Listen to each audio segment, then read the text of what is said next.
Good afternoon, everyone. This afternoon, we are going to elaborate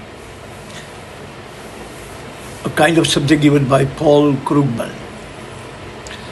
Paul Krugman has introduced this phrase known as market shenanigans.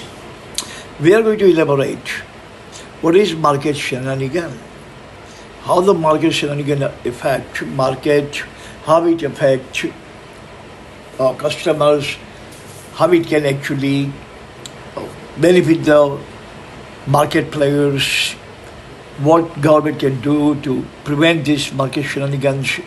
Market shenanigans are positively illegal, not only unethical, but immoral and illegal as well. Purpose behind this market shenanigan is only one. Every businessman who indulges in market shenanigans has one aim and one target to achieve, and that aim target is to jack up. Jack up its profits to the higher Silesia. Profit jacking up is only the objective behind shenanigans, making supernormal profit from the normal profit, getting rich quick, getting rich overnight. And while doing that, or while playing this kind of market shenanigans, they are actually destroying the economy. They damage economy, they damage the consumer confidence, they actually rip off the consumers as well.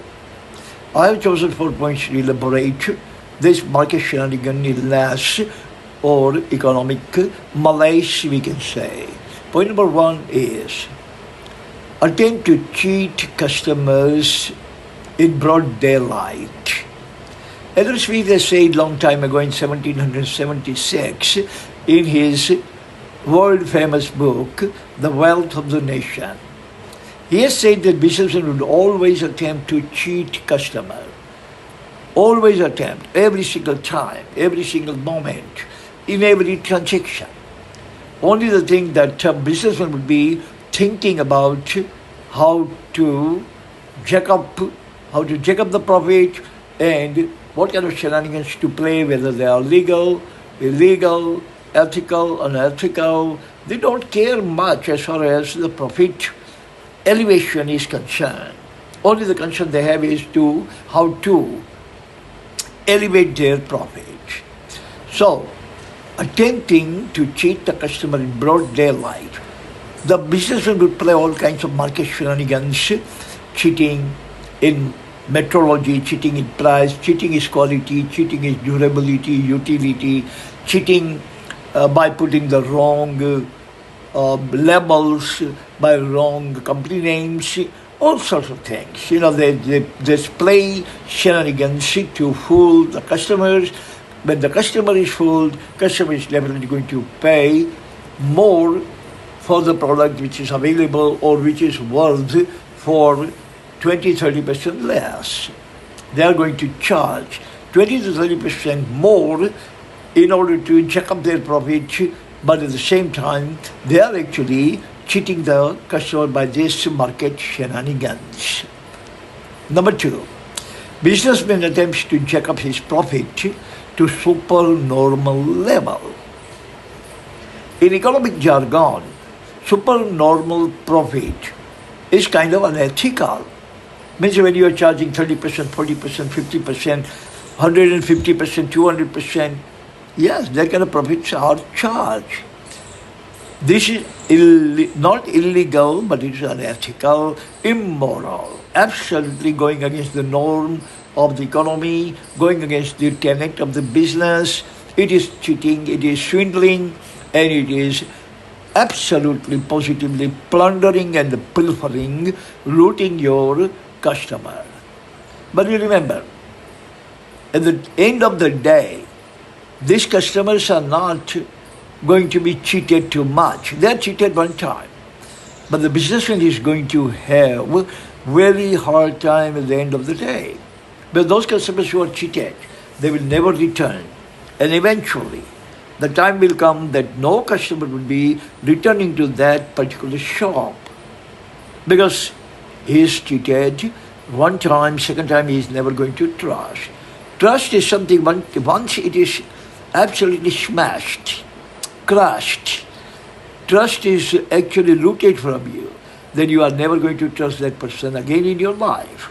So in the end of the day, it isn't the customer who is at loss, but it's the businessman who is at loss because he's going to lose all the customers, and that is why. Warren Buffett said, lose your profit, but never lose your customer. If you lose your profit today, tomorrow you can make it again. But if you are going to lose your customer today, that customer will never return. You are never going to retrieve that customer or regain that customer back. Number 3, white-collar crimes that cannot be detected. It is a white-collar crime. Businessman actually does not violate any kind of mercantile law. There is no mercantile law which actually prescribes that businessman must make this much profit only, and if the businessman is going to earn higher profit than that, then he will be punished, he will be prosecuted, he will go to jail, nothing like that. So, but businessman is free to make any kind of profit.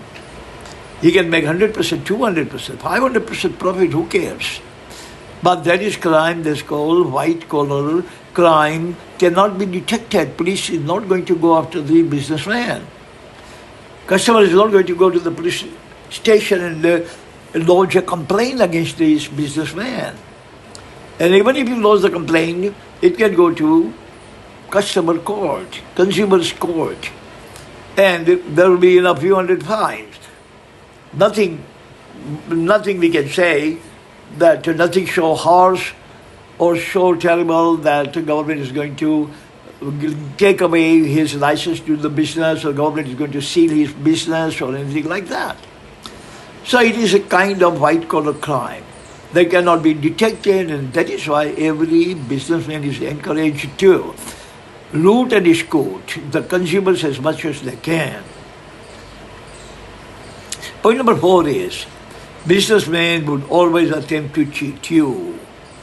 Adam Smith has said in 1776 in his book titled The Wealth of the Nations, he has said emphatically and very coaxing and cajoling way that, hey, customer, beware of businessman.